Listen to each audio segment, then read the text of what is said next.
Blessed are the eyes that see what you see.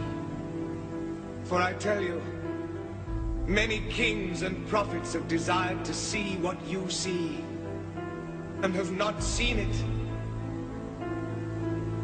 To hear what you hear, and have not heard it.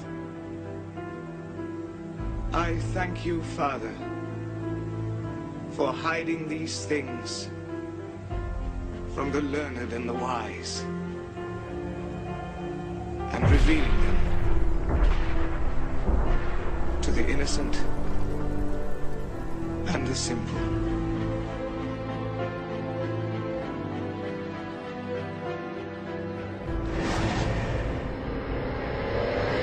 There was more heavy fighting today along the Turkey-Syria border, but it's not going quite the way the U.S. wants. Holly Williams on the dilemma posed by America's friends, who are foes. It began with Turkey launching an offensive against ISIS last week, sending tanks and Syrian rebel fighters over its border and into the town of Jarablus. Turkey's a close US ally, and the operation was backed up by Turkish and American airstrikes. But after an easy victory against ISIS, the Syrian rebels headed further south to take on Kurdish fighters. Turkey views the Kurdish group as terrorists, but the Kurdish fighters are backed by the US. They work together with American special forces. It's an ISIS fighter. And we've seen them up close, stripping away territory from ISIS. So now two US-backed groups, who are both supposed to be fighting Islamic extremists, are instead clashing with each other. This video appears to show members of the Kurdish group captured and humiliated by rebel fighters. America's special envoy for the fight against ISIS, Brett McGurk, tweeted today that the clashes are unacceptable, calling on all sides to stand down. Now to tensions rising in the Persian Gulf after a close encounter at sea, a U.S. Navy patrol boat firing 3 warning shots at an Iranian vessel. This is the most aggressive behavior by the Iranians in recent memory. The U.S. had 2 coastal patrol boats in the Persian Gulf approached by 3 Iranian vessels that were crisscrossing the bow of the U.S. boats at high speed. I know from having been on U.S. ships in the Gulf that there are escalating warnings that are given, radio calls, loudspeakers, horns, flares. The Iranians finally veered away, but later returned, aiming head-on at the American vessels, coming within 200 yards, and that's when the Americans fired those 3 warning shots from a .50 caliber weapon into the water, and the Iranians finally turned around. Tensions have increased between Iran and the U.S. in recent days, despite an overall improvement in bilateral relations. Serious differences still remain over a number of issues, including Iran's ballistic missile program, the Syrian conflict, and anti-terrorism efforts in Iraq. Russia has deployed troops and Marines to the Crimean Peninsula amid an ongoing large-scale snap drill. The Russian armed forces have started a week-long military drill involving 3 of the country's 4 military districts. The drills aimed at checking their ability to beef up forces and defend Russia's interests amid growing security threats. Tensions between Russia and Ukraine have been escalating since early August, when the Russian Federal Security Bureau said it had thwarted a series of terrorist attacks in Crimea. They said the attacks were masterminded by Ukrainian military intelligence. Kiev denied the accusation. Violence has erupted in Indian-controlled Kashmir, where security forces have used force to end renewed protests by the pro-independence residents. Indian forces fired live ammunition, shotguns, and tear gas at protesters who responded by hurling stones in the city of Srinagar. Earlier, authorities lifted a 52-day curfew in Kashmir except the town of Pulwama and some parts of Srinagar. The curfew was imposed after numerous protests took place in early July. The demonstrations were sparked by the killing of a pro-independence leader by Indian troops.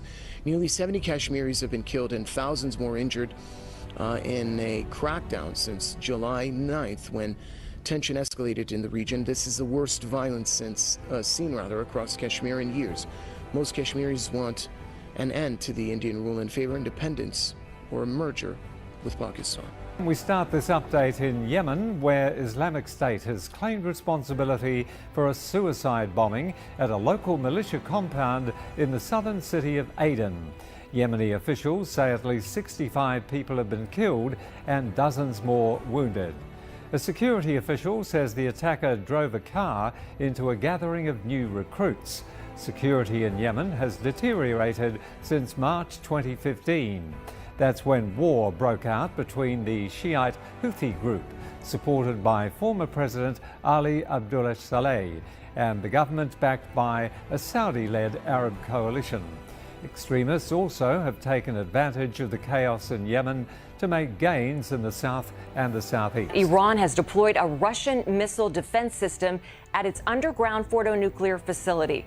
State TV trucks showed the trucks arriving at the location with missile launchers being aimed toward the sky. But Iran didn't say if the S-300 system is fully operational. Russia began delivering the system to Iran earlier this year under a contract signed in 2007.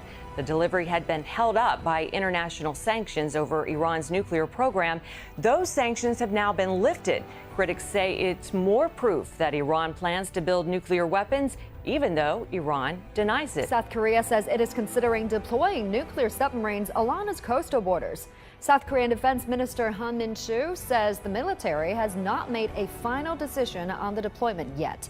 Last Wednesday, Pyongyang test-fired a ballistic missile from a submarine. A range puts all of South Korea and possibly parts of Japan within striking distance. President Park Geun-hye has ordered her senior secretaries to prepare realistic countermeasures and maintain a punitive stance against the DPRK's nuclear weapons. The UN humanitarian coordinator says the death toll from Saudi Arabia's 18-month-long war on Yemen stands at about 10,000. Jamie McGoldrick was speaking at a news conference in the Yemeni capital, Sana'a. He said the new figure is based on official information provided by medical facilities in Yemen. McGoldrick stressed that the toll might be even higher since some areas had no medical facilities and relatives there often buried their loved ones directly. The majority of the casualties are civilians.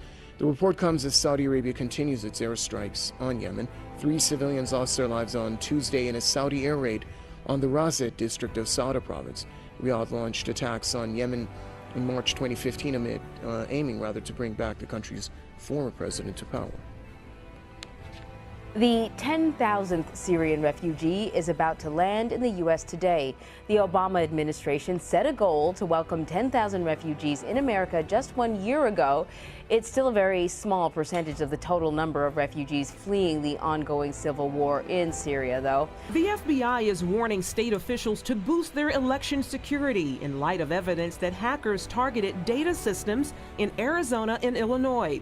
In a confidential flash alert, first reported by Yahoo News, the FBI's cyber division said it had advised states to scan their systems for specific signs of hacking.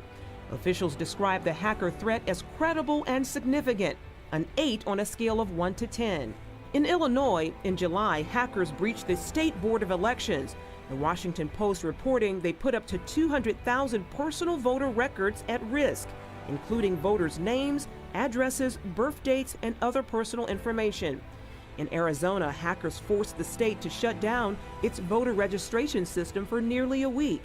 Both breaches are the latest indication of possible Russian interest in U.S. elections and party operations.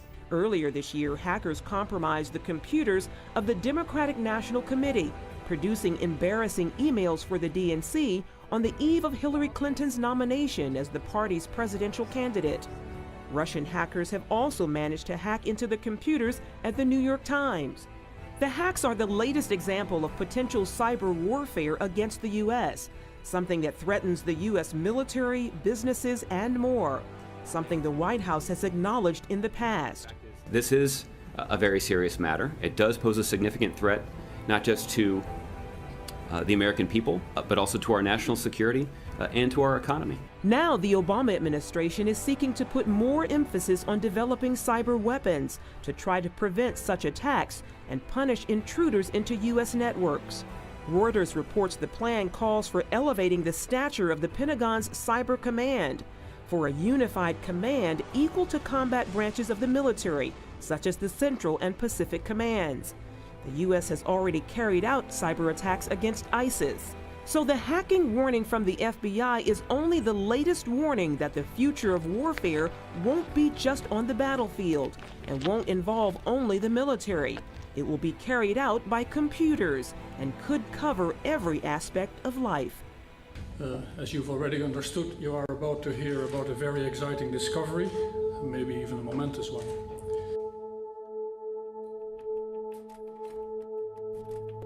A second Earth-like planet, just a mere 4.243 light-years away, has been discovered. A distance that would take the average human using current propulsion technology hurtling through space at 20,000 miles per hour, give or take 100,000 years to travel to, has quite possibly been discovered right in our own backyard in the habitable zone of a neighboring system known as Proxima Centauri. Dubbed Kepler 452b, the Earth-like planet is roughly 60% larger than Earth. The temperature that you would have on the surface of this planet if there's no atmosphere is actually minus 40 degrees, which is not spectacular.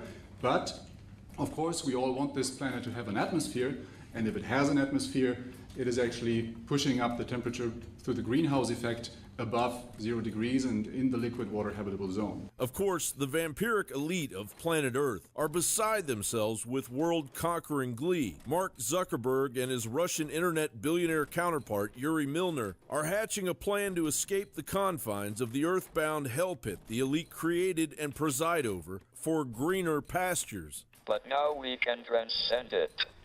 With light beams, light sails, and the lightest spacecraft ever built, we can launch a mission to Alpha Centauri within a generation. Dr. Edith Weeks explains from the book titled Outer Space Development, International Relations and Space Law, although having been extremely successful, NASA is being constructed as incapable, as a failed government bureaucracy, indeed as somehow effeminate. In addition, there is a trend wherein private companies contracted with the government are gradually beginning to take over the business of space missions. These processes regarding space exploration, space travel are consistent with my argument that part of the hyper-privatization mandate is to transfer many of NASA's assets over to the private sector. Space missions to other celestial bodies, large and small, in the past were carried out exclusively by government entities. Over the next decade, we will work with experts here at ESO and elsewhere to get as much information as possible about the Proxima Centauri planet, perhaps as noted, even including whether it might bear life. Yuri Milner, Stephen Hawking, and Mark Zuckerberg oversee our project. It doesn't look like a space shuttle or Voyager.